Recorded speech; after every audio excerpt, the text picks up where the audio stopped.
Apparently kwakukhona i-app ekwakuthiwa uMixit. Sanibonani, the truth shall set you free, I guess.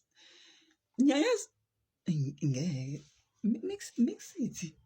Ay, asiqale. Once upon a time, a long time ago, uHerman Eunice wabona ukuthi la eSouth Africa it is very hard for people to communicate with one another on a long distance call because i-airtime iyabiza. And so he saw a business opportunity and decided ukuthi nope, let me create my own app ezosiza abantu base-South Africa to be able to communicate with one another on a cheaper and more affordable way. After months and months of coding, trying to make sure ukuthi the app works smoothly, finally he finished the app. And so he needed to go out there and find investors, wawathola ama-investors to believe in i-dream yakhe. And then after that, he decided to connect with companies so that once we launch the app, bazompromotela. And then it came to the part ukuthi kumele ayiphe igama. He decided, no, ufuna ukuyibiza nge-mix up. But abantu bathi no, lelo gama ngeke lisebenze. And so the fans, the people decided to call the app iMixit. By the time kushaya 2008 to 2009, Mixit wasn't just growing, it exploded. Understand ukuthi at its peak, it claimed over 42 million registered users globally, a staggering number, inamba engaziwa for a South African tech company. Understand ukuthi around 7.4 million monthly average users abebethi nje thina siyangena kuMixit siyawusebenzisa on a daily basis, which was something that was unheard of in South Africa. Understand ukuthi most users logged in multiple times each day, making sure ukuthi bayayisebenzisa le Mixit. The best part of this is that Mixit was free to users. Understand ukuthi it also supported third-party apps. That means they used to do advertising lapha and virtual goods. Understand ukuthi some users would buy airtime to purchase in-app purchases and paid content khona laphaya. Zazikhala kulo Mixit. Ngeke asiyazi le app lena, but apparently it was big in South Africa.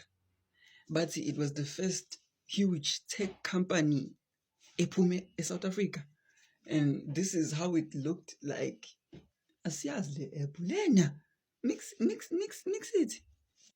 Nothing lasts forever, everything changes eventually. Understand ukuthi uMixit had a sudden decline. Why? Because big tech companies finally saw ukuthi there is a market in South Africa. There is a market e-Africa for apps akanje. And so, ngo-2009, WhatsApp launched and it was simple, fast, and focused only on e-messaging. Lokhu kusho ukuthi abantu will no longer need to Mixit. And then also kwafika no BlackBerry messaging uzocindezela. It took over in South Africa. Finally, Facebook decided to launch Facebook Messenger and then everyone forgot about Mixit. By the time kushaya 2013 to 2014, that's when the real problems izinkinga started for Mixit. Understand ukuthi monthly users abo went from 42 million to 7.5 million, and they also dropped in late 2014 to 4.9 million. Understand ukuthi independent researchers did their research and found out ukuthi kwathi kushaya 2015 they had about 2.7 million users, and then go July 2015, same year, but drop to 1.2 million users. And omunye umuntu uzoyibuza, why did all of this happen? Because we were introduced to new technology. New technology kanjani? Smartphones nama iPhone started becoming popular, and Mixit could not support, they could not handle a smartphone ne iPhone. Mixit ngeke guys, ngeke asiwazi, siyawazi, ayi ngeke guys. Nanicofa phi lapha? Kokupress waphi? hlakanipha-ke mntomnyama and understand ukuthi by October 23, 2015, uMixit leadership yakhona announced ukuthi they are shutting down the commercial operation of uMixit, and they also decided to sell intellectual property nama-assets, and yonke le mali abayenzile they donated it to a non-profit organization ebizwa nge-The Rich Trust.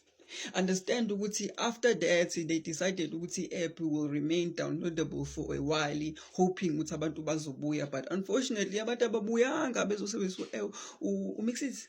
After that, officially ngumhla ka-30 September 2016, the app shut down.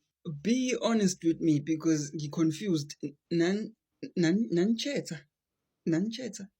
And what was your username?